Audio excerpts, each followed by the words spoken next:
एक और डॉक्टर साहब, एस्थमा और एक्जिमा, इनका क्या रिलेशनशिप है आपस में? क्योंकि हम देख रहे हैं अक्सर बच्चों में ये मसाइल हैं, आजकल छोटे-छोटे बच्चे एस्थमेटिक हैं, फिर देखिए, एक्जिमा भी हो जाता है उन्हें। उसकी वजह ये है, जो अस्थमा है, दमा जिसको कहते हैं, ये हमारे यहाँ जब भी नज़ला ज़ुकाम होगा, सर ना नज़ला ज़ुकाम, फ्लू और उसके बाद छींकें, जिसको हम एलर्जी भी कह लेते हैं और उसके बाद फिर हम इसको बीमारी भी समझते हैं, इवन बुखार, ठीक है? इवन खाँसी, इवन आपके जिस्म पे दाने, फोड़े, फिंसियों का बनना, मोशन का लगना, उल्टियाँ आना, हुँ, ये बीमारियाँ नहीं है, लेकिन हमने इसको बीमारियाँ कह दिया हुआ है।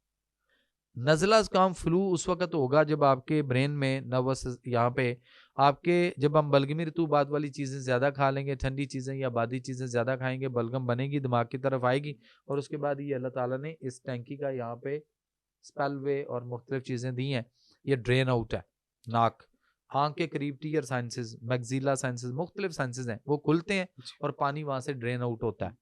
और हम उसको नज़ला ज़ुकाम, फ्लू समझ कर उसके बाद हम उसको फ़ौरन उसके लिए anti allergy, antibiotics, pain killer कुछ भी ले लेते हैं। उसको रोक देते हैं। जब हम उसको रोकते हैं, तो हमारे साइनसेज़ ब्लॉक हो जाएँगे। साइनसेज़ ब्लॉक होंगे तो वो जो नालियों के अंदर आ चुका हुआ है वो ब्रेन से निकल कर उसमें से, वो आपकी नालियों में रुक गया, जमना शुरू हो जाएगा। उसके लिए फिर बुखार आएगा। बुखार हमारी बॉडी का नेचुरली एंटीबायोटिक अमल है, जो हमारे जिस्म के खिलाफ उठ खड़ा होता है और टेम्परेचर को बढ़ाता है और वो मुख्तलिफ फासद मादों को, जहरीले मादों को किल करने चाह रहा होता है। हुँ, या ये जहाँ जो ब्लॉक हो रही हैं उनके अंदर वो जम जाएगा तो ये ब्लॉक हो जाएंगी, इसलिए बुखार आता है। फिर हम बुखार को दबा देते हैं फौरन 2 गोलियां पैनाडोल देके, जो कि 7 साल हो गए पाकिस्तान में पैनाडोल वाज बैन, और हम उसको खाकर बुखार, फ्लू को दबा देते हैं। बच्चों को सिरप, एंटीबायोटिक्स, एंटी एलर्जी देकर, तो ये सारे निमोनिया में दुनिया में सबसे ज्यादा डेथ बच्चों की हो रही है। उसकी वजह कि हमने जैसे ही, अच्छा एक और है जो बड़ी ही प्रैक्टिस, हाँ, वो माओ को पूछे तो वो कहते हैं ये डॉक्टर भी हमारे साथ यही करते थे, अब हमने शुरू कर लिया है। वो कहते हैं डॉक्टर के पास जाते थे, वो पैनाडोल भी दे देता है हुँ, और साथ उसके ब्रूफेन सिरप भी दे देता है। वो कहते हैं दोनों मिला मिला के, वो कहते हैं एक एक चम्मच या ड्रॉपर या आधा ड्रॉपर डोज के मुताबिक पिलाओ। ये दोनों देने से बच्चों को अस्थमा, खांसी और दमे के मसाइल और आगे आगे बिगड़ता हुआ काम कहाँ से कहाँ पहुंच जाता है। ठीक है। अच्छा, ये क्विकली अगर ये भी बता दें कि जिसको फ्लू है या रेशा है, वो उसकी कहा जाता है कि दही ना खाओ, और साथ में केला ना खाओ, इससे रेशा बढ़ता है, नहीं, होता है? केले से नहीं बढ़ता, दही से बढ़ता है। ठीक है। दही से बढ़ेगा, लस्सी से बढ़ेगा, ठंडी चीज़ों से बढ़ेगा, बादी चीज़ों से बनेगा। यानी आपने आलू है, गोभी है, मटर है, चावल है, चिकन है, अंडा है, सफ़ेद चने हैं, चने की दाल है, माश की दाल है, इन चीज़ों से बढ़ेगा। आइसक्रीम है, हुँ, यानी इस तरह की चीज़ें जो ठंडी है। ये ऐसी चीज़ें जिनकी तासीर ठंडी है, उनसे बढ़ेगा, बिगड़ेगा भी। और इसके लिए हमें क्या करना है कि जैसे अभी सर्दी शुरू हो रही है, तो आपको एक चीज़ दे देता हूँ कि हम जो है वो सौंफ ले लें 1 पाव, काले चने भुने हुए ले लें 1 पाव और बादाम की गिरियाँ ले लें 1 पाव। ठीक। तीनों चीज़ों को लेकर आप इसको तवे पे ज़रा खुशक तवे पे या फ्राई पैन में इनको थोड़ा-सा गरम कर लें और उसके बाद नीचे उतार के तीनों को कूट के पीस के बराबर मिक्स कर लें। और इसकी हम वो बनाकर किसी शीशे की बोतल में इसको घर में रख छोड़ें। आप बच्चों को आज से, क्योंकि सितंबर शुरू हो चुका हुआ है, आप बच्चों को अभी से बड़े घर में सब इसका रोज़ाना रात को सोते वक़्त 1-2 चम्मच खा के सोएँ। आपको पूरे इस सर्दी के सीज़न में ईएनटी का सारे जितने ईएनटी है ना, सारे के सारे फ़ारिग हो जाएँगे। आपको नज़ला ज़ुकाम ही नहीं होगा, तो अगले मसले कहाँ से आएँगे?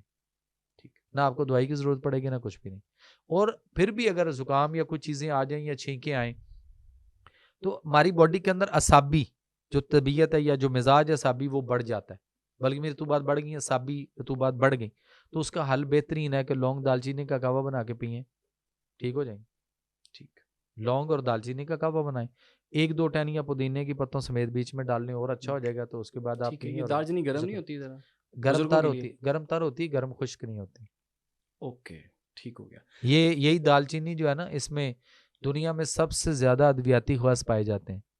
इसी दालचीनी के अंदर ऐसी अद्वियाती ख़वास हैं कि आपके पैंक्रियाज़ से लबलबे से इंसुलिन बनने में मुआवनत करता है, और उधर डॉक्टर कहता है नहीं इंसुलिन लगाओ, क्योंकि इंसुलिन आपके लबलबे से नहीं बन रही और वो कहता है बन भी नहीं सकती, जबकि इधर दालचीनी के अंदर अल्लाह ने ऐसे ख्वास रखे हैं, तो दालचीनी का पाउडर बना के कूट के खुद तो पीस के पाउडर बना लें, और उसका आधा चम्मच शुगर वाले मरीज सुबह, आधा चम्मच रात को सोते वक्त, आधा आधा चम्मच जो है इनको अदरक, जीरा और पुदीने के कावे के साथ लेना चाहिए।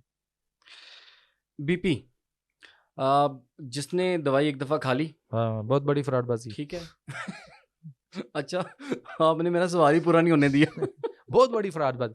ब्लड प्रेशर बीमारी नहीं अलामत है, शुगर बीमारी नहीं अलामत है। एक दफा किसी का बीपी बढ़ गया तो डॉक्टर को कहता रोज सारी जिंदगी आपने दवाई खानी है। भाई क्यों जी? बढ़े ना, आपका बढ़ सकता है, किसी वक्त भी बढ़ जाएगा तो क्या होगा? स्ट्रोक हो जाएगा, हार्ट अटैक हो जाएगा, फालज हो जाएगा, कहता है ना, ये बहुत कुछ हो जाएगा। डॉक्टर खाता है?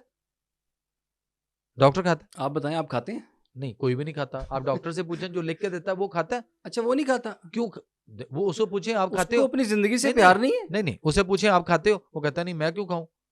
कैसे? वो कहता मेरा हाई नहीं हुआ। अच्छा डॉक्टर साहब, मरीज को कह रहे हो कि तुम्हारा कल हाई ना हो जाए, परसों भी हाई ना हो जाए, तो तुमने रोज खानी है। तो डॉक्टर साहब जो है वो कौन सा लिबास पहन के बैठे हुए हैं, या कौन सी ऐसी वो है चीज जिसके उसका कभी हाई नहीं होगा? हाई तो उसका भी हो सकता है ना। तो फिर तो सारे डॉक्टर के टब्बर को भी खाना चाहिए, सारी कौम को खानी चाहिए। लेकिन यहाँ कौम लगी हुई है कि रोज खानी है, और वो डायूरेटिक है, आपके गुर्दे फेल कर रही हैं, और हम लगे हुए हैं उस पर। 20 लाख पाकिस्तानी गुर्दे एक साल में खराब हो रहे हैं। 20 लाख। आप देख लें डायलिसिस मशीनें और धड़ाधड़ कैसे काम चमक रहे हैं। डायलिसिस पे क्या आप समझते हैं? गुर्दे वाश होते हैं? गुर्दे वाश होते हैं। और क्या होता है? ब्लड वाश होता है।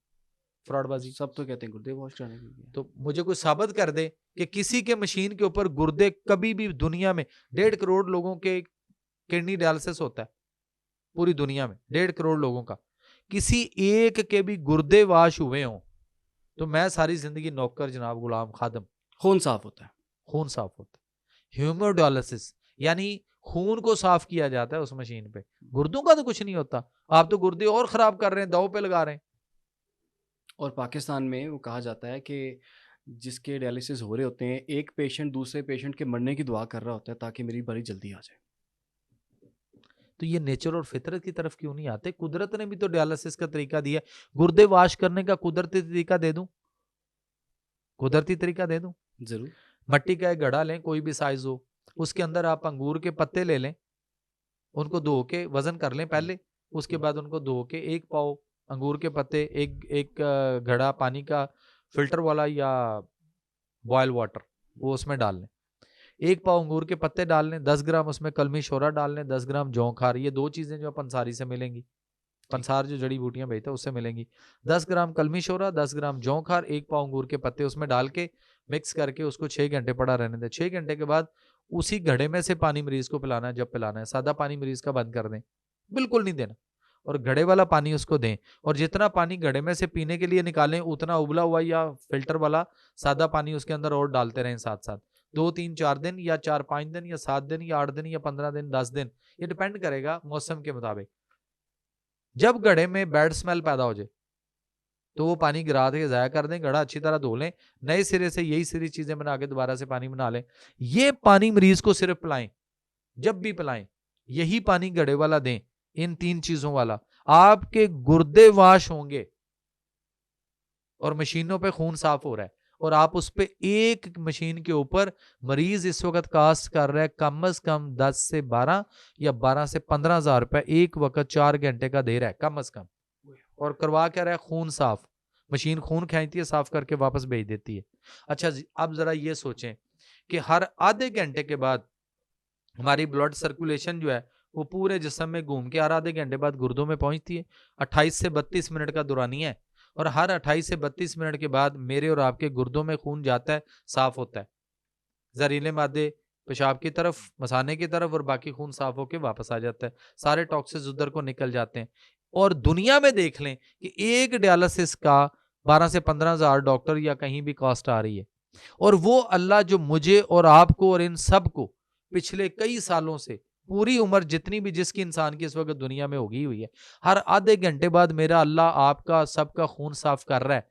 और हम 10-12 हजार नहीं, वो सिर्फ आपसे कहता है कि 5 वक्त सिर्फ मेरी तरफ आ जाओ। और हम उसकी तरफ नहीं जाते,